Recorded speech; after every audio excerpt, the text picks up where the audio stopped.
کی آزادی کی بہت بہت مبارک ہو۔ 15 اگست 1947 میں ہندوستان آزاد ہوا۔ یہ وہی آزادی کا دن ہے جس کو حاصل کرنے کے لیے ہمارے آبا و اجداد نے بہت سی مشکلات اور مسائل کا سامنا کیا۔ یہ وہی آزادی کا دن ہے جس کو حاصل کرنے کے لیے ہمارے آبا و اجداد نے بہت سی پریشانیوں کا سامنا کیا۔ یہ وہی آزادی کا دن ہے جس کو حاصل کرنے کے لیے ہمارے آبا و اجداد نے بہت سی قربانیوں کو پیش کیا۔ یہ وہی آزادی کا دن ہے جس کو حاصل کرنے کے لیے مہاتما گاندھی نے خود کو بھوک سے دوچار کر دیا۔ یہ وہی آزادی کا دن ہے جس کو حاصل کرنے کے لیے شفاق اللہ نے پھانسی کے پھندے کو چوم لیا تھا۔ اور صدر انکار یہ وہی آزادی کا دن ہے جس کو حاصل کرنے کے لیے سردار پٹیل سنگھ کو پھانسی کے پھندے پر لایا گیا تھا۔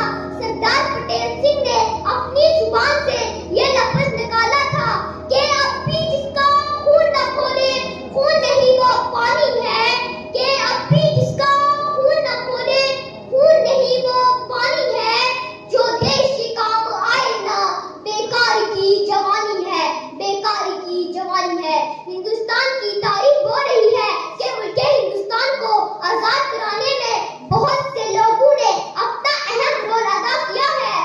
اگر ہم بادشاہ ظفر کی بات کریں، 1857 کے ہنگامے میں بادشاہ ظفر کو رنگون کی کالی کوٹھڑی کے پیچھے دھکیلا گیا تھا اور انگریز آیا اور انگریز نے کہا تھا دمدمے میں دم نہیں ہے مانگو جان کی، دمدمے میں دم نہیں ہے مانگو جان کی، اے ظفر ٹھنڈی پڑی شمشیر ہندوستان کی۔ تب ظفر نے انگریز کو یہ جواب دیا تھا غازیوں میں پھول ہے کہ جب تلک ایمان کی، غازیوں میں پھول ہے کہ جب تلک ایمان کی، تخت لندن تک چلے گی تیر ہندوستان کی۔ صدر انکار ہندوستان کو آزاد کرانے میں بزرگوں کا رول نہیں بلکہ ہندوستان کو آزاد کرانے میں بچوں سے لے کر بڑوں تک ہر ایک ہستی نے ایک عظیم رول ادا کیا ہے۔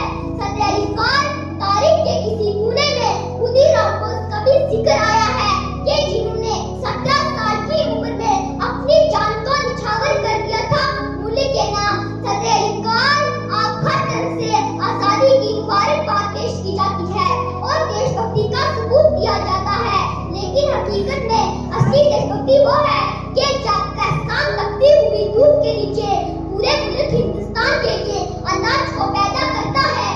اصلی دیش بھکتی وہ ہے کہ جب ملازمی سرکاری دفتر میں رشوت دینے بغیر کام کو اپنی ذمہ داری سمجھتا ہے۔